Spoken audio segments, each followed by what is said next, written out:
In the small, dusty town of Lira in northern Uganda, 27-year-old Amina carried a secret so dark it weighed her soul down like a stone. By day, she was a graceful woman, working at the local tailor shop, weaving bright kitenge fabrics for weddings and ceremonies. But by night, behind the locked door of her one-room mud house, Amina lived with an unbearable shame. It started years ago, after her mother's sudden death. Amina was left alone in the world with no family, no one to talk to. The town whispered cruelly about her, labeling her cursed, the girl whose mother died in her sleep with open eyes. In her loneliness, the only companion she had was her old, loyal dog, Kulo. He was more than just a pet. He was the only living thing that gave her warmth and affection.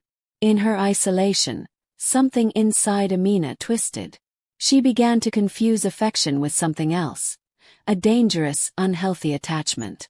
What started as harmless cuddling in the dead of night grew into something she herself couldn't explain. A secret routine that left her hollow and full of guilt each dawn. Amina knew it was wrong, but shame and fear trapped her. She believed no one in her village would understand, and the terror of being cast out, or worse, accused of witchcraft, kept her silent. The act wasn't about pleasure anymore. It was an ugly attempt to fill a void she couldn't explain. And every morning as the cock crowed, she'd weep in the darkness, unable to forgive herself. One evening, as she sat beneath the old mango tree behind her home, she saw a stranger arrive in the village. A tall, kind-looking man named Malik. He had returned from Kampala to visit his aunt, a healer. Malik was everything Amina wasn't. Confident, educated, and gentle. For the first time in years, Amina felt seen. He would wave when he passed her shop, sometimes stopping to ask how her day was. Slowly, conversations began. Malik spoke of life in the city, his work with an animal welfare group, and the importance of mental health, something rarely discussed in their small community. Amina found herself drawn to his kindness, but inside, she was still battling the monster of guilt. Then one night, as the wind howled through the thatched roofs, Amina looked at Kulo and realized how broken she was. The act she forced upon this animal wasn't love. It was a cry for help. Tears rolled down her cheeks as she whispered, "I'm so sorry." For the first time she made a choice. Tomorrow she would seek help, no matter what the villagers might think. And so, the dawn brought more than sunlight that day. It brought a fragile hope. The following morning, Amina's heart pounded as she approached the small, pale green building on the edge of the market square. It was the office of Mama Jovia, the village's only trained therapist, a kind, middle-aged woman known for helping women escape abusive marriages and overcome deep-rooted trauma. But no one had ever come to her with a secret like Amina's. Her palms were slick with sweat as she stepped inside. The room smelled of herbs and warm tea. Mama Jovia looked up from her desk with a soft, motherly smile. "Amina, my child, come sit," she said, patting the stool in front of her. Amina hesitated, tears brimming in her eyes. For years she had carried this sin like a stone in her chest, too heavy to bear. And now, as she sat in front of a stranger, the words tumbled out, cracked and broken. I've done something terrible," she whispered, her voice shaking. "I was so lonely, so lost. I didn't know what I was doing, Mama." Mama Jovia listened without flinching. She didn't scold, didn't look away. She simply reached for Amina's trembling hand.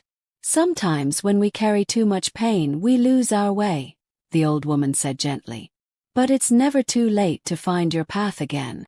For hours, Amina poured out her story. Her grief, her loneliness, the suffocating shame, and how Malik's kindness had opened a small window of light in her dark world. And as she spoke, something inside her shifted. The weight of silence she had carried for years began to lift. Mama Jovia explained the nature of trauma and how isolation can lead the mind into twisted places. She spoke about how people in the village suffered quietly, hiding scars behind polite smiles. And most importantly, she made Amina understand that healing was possible, if she was brave enough to choose it. Amina started regular sessions with Mama Jovia. She also took small steps to rebuild her life, letting go of the harmful habits and making peace with the past.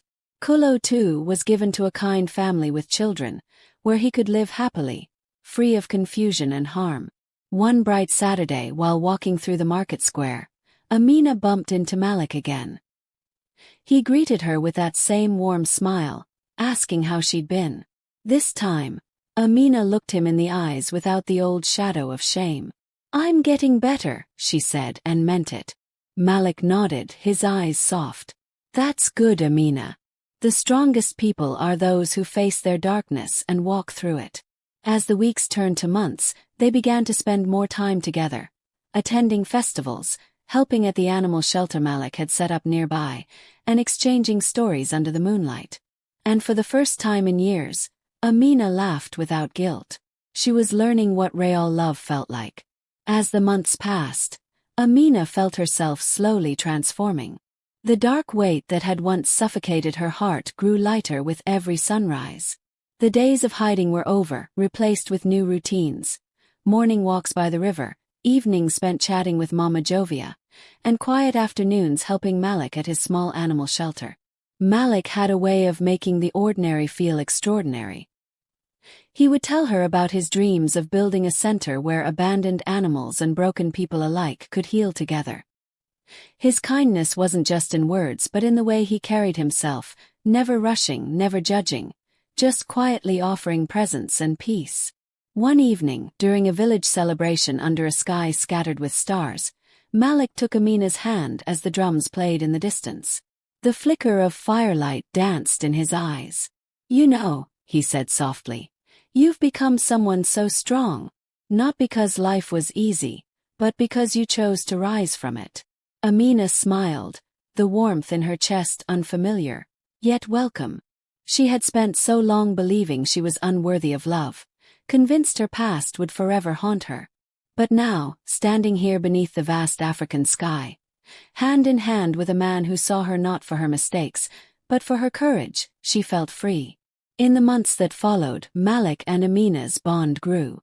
Together, they expanded the animal shelter, turning it into a safe haven for strays and injured creatures. It became a place where children came to play, and elders gathered to share stories. The village, once so full of whispers and judgments, began to see Amina not as a broken woman, but as a beacon of resilience. In time, Malik confessed his feelings for her. "I don't see your past," he said, holding her face in his hands. "I see the woman you are now, brave, kind, and beautiful. I'd be proud to walk beside you in this life." Amina wept then, not from sorrow, but from the overwhelming relief of finally being truly loved, exactly as she was. A year later, beneath the shade of the same old mango tree where Malik had first arrived, the village gathered to witness their wedding. Amina wore a dress made of soft chitinge fabric, the same color she used to sew in the market. Malik stood tall beside her, his eyes filled with warmth. As they exchanged vows, the village drums echoed into the evening, and for the first time Amina felt whole. Her story was no longer one of shame, but of healing. She had walked through the darkest parts of herself and emerged stronger. And in that strength she found love, not just from Malik but for herself. Under the open sky of Lira, with hearts unburdened, they began a new chapter, one filled with hope, kindness, and a love that would heal every wound.